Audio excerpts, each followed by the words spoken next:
नमस्कार, आप सभी का तत्वस्त्र वास्तु चैनल पर स्वागत है।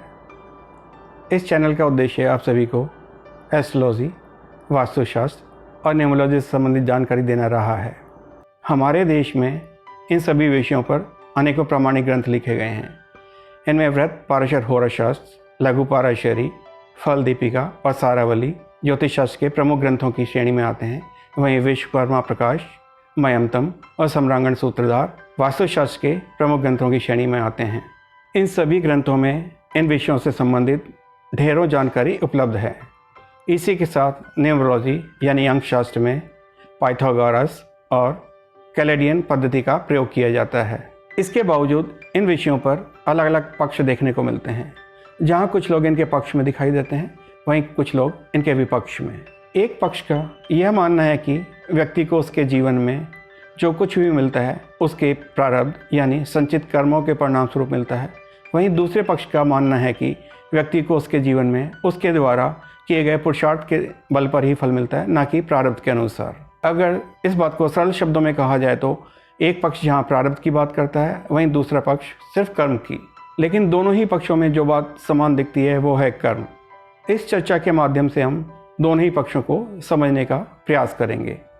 लेकिन इस चर्चा में आगे बढ़ने से पहले हमें यह समझ लेना आवश्यक है कि इन सभी विधियों में या पद्धतियों में फलादेश का आधार ग्रह या नक्षत्रों को माना गया है। पहले हम उस पक्ष के बारे में जानने का प्रयास करते हैं जो कि प्रारब्ध के बारे में बात करता है। वास्तव में किसी व्यक्ति के प्रारब्ध का निर्माण उस व्यक्ति द्वारा पूर्व जन्म में किए गए कर्मों के द्वारा ही निश्चित होता है। यानी व्यक्ति द्वारा किए गए कर्मों से संचित फल ही प्रारब्ध के रूप में उसके सामने आते हैं। यह बिल्कुल ऐसा ही है कि किसी व्यक्ति द्वारा समय समय पर बैंक में जमा की गई रकम समय पूरा होने पर उसी व्यक्ति को लौटा दी जाती है जो व्यक्ति उस रकम को बैंक में जमा करता है। अगर गौर किया जाए तो किसी व्यक्ति द्वारा बैंक में जमा की गई रकम के अनुपात में ही उस व्यक्ति को भुगतान किया जाता है। यानी किसी व्यक्ति को भविष्य में मिलने वाली रकम की मात्रा का निर्धारण उसी व्यक्ति द्वारा पूर्व में जमा की गई रकम के अनुसार किया जाता है। ठीक इसी तरह किसी व्यक्ति को उसके द्वारा पूर्व में किए गए कर्मों का फल समय आने पर भोगना होता है। इसे ही प्रारब्ध कहा गया है। यदि किसी व्यक्ति को उसके द्वारा बैंक में जमा की गई रकम की जानकारी लेनी हो तो इससे संबंधित जानकारी उसके बैंक अकाउंट से मिल सकती है। ठीक ऐसे ही किसी व्यक्ति की कुंडली में स्थित ग्रहों की स्थिति से उसके द्वारा पूर्व जन्म में किए गए अच्छे या बुरे कर्मों की जानकारी ली जा सकती है। इसके आधार पर किसी व्यक्ति को उसके जीवन में मिलने वाले अच्छे या बुरे फलों के बारे में जाना जा सकता है। लेकिन इस जानकारी के बावजूद उस व्यक्ति को मिलने वाले फलों यानी उसके प्रारब्ध को बदला नहीं जा सकता। हाँ, इतना जरूर है कि उस व्यक्ति को भविष्य में घटने वाले घटनाक्रम के समय की जानकारी से मानसिक रूप से तैयार होने में सहायता मिलती है और ऐसा व्यक्ति किसी भी आकस्मिक घटना का सामना बड़ी सरलता से कर पाता है। लेकिन ज्योतिष में कुंडली के फलादेश का सही या गलत होना उस व्यक्ति विशेष पर निर्भर करता है जो कुंडली की विवेचना करता है, सामान्य भाषा में जिन्हें हम ज्योतिषी के नाम से जानते हैं। कई बार देखा गया है कि कुंडली फलादेश करते समय इस विद्या के बहुत से महत्वपूर्ण पहलुओं को अनदेखा कर दिया जाता है, जिससे उस कुंडली विशेष के फलादेश में काफ़ी अंतर देखने को मिलता है और इस विद्या का लाभ उस जातक को नहीं मिल पाता। यहाँ पर सवाल उठता है कि क्या केवल इसी वजह से ज्योतिष शास्त्र को गलत माना जा सकता है? यह बिल्कुल ऐसा ही है कि एक कुशल डॉक्टर किसी व्यक्ति की मेडिकल रिपोर्ट से उसके रोग से संबंधित सभी पहलुओं की जांच कर उनके बारे में जानकारी प्राप्त कर सके और इस जानकारी के आधार पर उस व्यक्ति के रोग का सही प्रकार से इलाज कर सके। कई बार देखने में आता है कि एक डॉक्टर के इलाज के दौरान किसी व्यक्ति का रोग कम होने के बजाय बढ़ जाता है।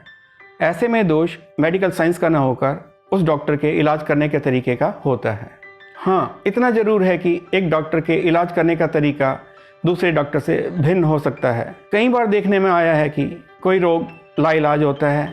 ऐसे में कोई कुशल डॉक्टर भी उस रोग का इलाज कर पाने में असमर्थ साबित होता है, क्योंकि डॉक्टर भी उसी रोग का इलाज कर सकता है जिस रोग का इलाज संभव हो सके। केवल इसी आधार पर पूरी मेडिकल साइंस को नकारा नहीं जा सकता और ना ही किसी डॉक्टर को सही या गलत कहा जा सकता है। अगर सरल शब्दों में कहा जाए तो मेडिकल साइंस की भी एक सीमा है। इसकी मदद से किसी व्यक्ति के रोग का इलाज किया जा सकता है, न कि किसी मृत व्यक्ति को पुनर्जीवित किया जा सकता है। ठीक यही बात ज्योतिष के संदर्भ में भी कही जा सकती है। किसी एक व्यक्ति द्वारा किए गए गलत फलादेश से उस पूरी विद्या को गलत नहीं ठहराया जा सकता। अब हम दूसरे पक्ष को समझने का प्रयास करते हैं, जिसका मानना है कि व्यक्ति को उसके जीवन में जो कुछ भी मिलता है उस व्यक्ति के द्वारा किए गए पुरुषार्थ के बल पर मिलता है, ना कि प्रारब्ध के बल पर। चलिए एक बार को मान भी लेते हैं कि व्यक्ति को उसके जीवन में जो कुछ भी मिलता है उस व्यक्ति द्वारा किए गए पुरुषार्थ के बल पर मिलता है, ना कि प्रारब्ध के बल पर।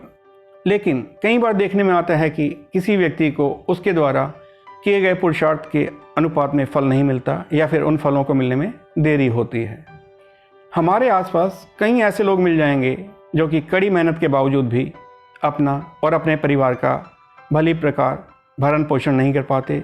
वहीं दूसरी ओर कुछ व्यक्ति बिना कुछ किए भी पूरी ज़िंदगी आराम का जीवन जीते हैं।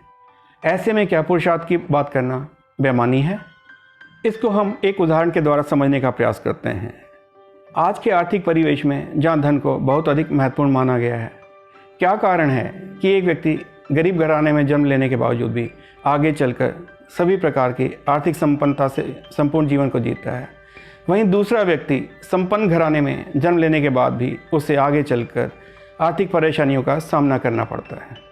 अगर कहा जाए कुछ तो ऐसा है जिसका प्रभाव हमारे जीवन काल में देखने को मिलता है, जिसकी वजह से एक व्यक्ति को उसके जीवन काल में अच्छी या बुरी परिस्थितियों का सामना करना पड़ सकता है। यहाँ पर ज्योतिष शास्त्र हमारी सहायता करता है। हालांकि इस विद्या के बाजारीकरण ने लोगों का विश्वास इस विद्या पर से कम कर दिया है। कारण भी स्पष्ट है, क्योंकि किसी भी कुंडली का फलादेश करने से पूर्व कई पहलुओं पर विचार करना जरूरी होता है, जिनकी कि आजकल अवहेलना की जाती है। जैसे कि कुंडली में लग्नेश की स्थिति, ग्रहों की स्थिति, ग्रहों का बलाबल, ग्रह गोचर, दृष्टि, अष्टक वर्ग, सर्वाष्टक वर्ग, ग्रहों का प्रभाव जानना और दशा महादशा इत्यादि। आज के आर्थिक परिवेश में कई बार इन पहलुओं की अवहेलना की जाती है और सीधे तौर पर यह किसी कुंडली के फलादेश को प्रभावित करता है। इस वजह से लोगों का विश्वास इस विद्या पर से कम होता जा रहा है। लेकिन जैसा कि पूर्व में कहा गया है, हर व्यक्ति के कार्य करने का तरीका अलग होता है और केवल इसी वजह से किसी विद्या को अच्छा या बुरा नहीं कहा जा सकता। आशा है इस चर्चा से आपको ज्योतिष के वास्तविक पहलुओं को समझने में आसानी रहेगी। इस चर्चा के अगले भाग में हम वास्तु और अंकशास्त्र से संबंधित पहलुओं को समझने का प्रयास करेंगे। Thank you for watching. अगर आपको ये वीडियो पसंद आए हो तो इसे लाइक करें, शेयर करें and do subscribe for further notifications.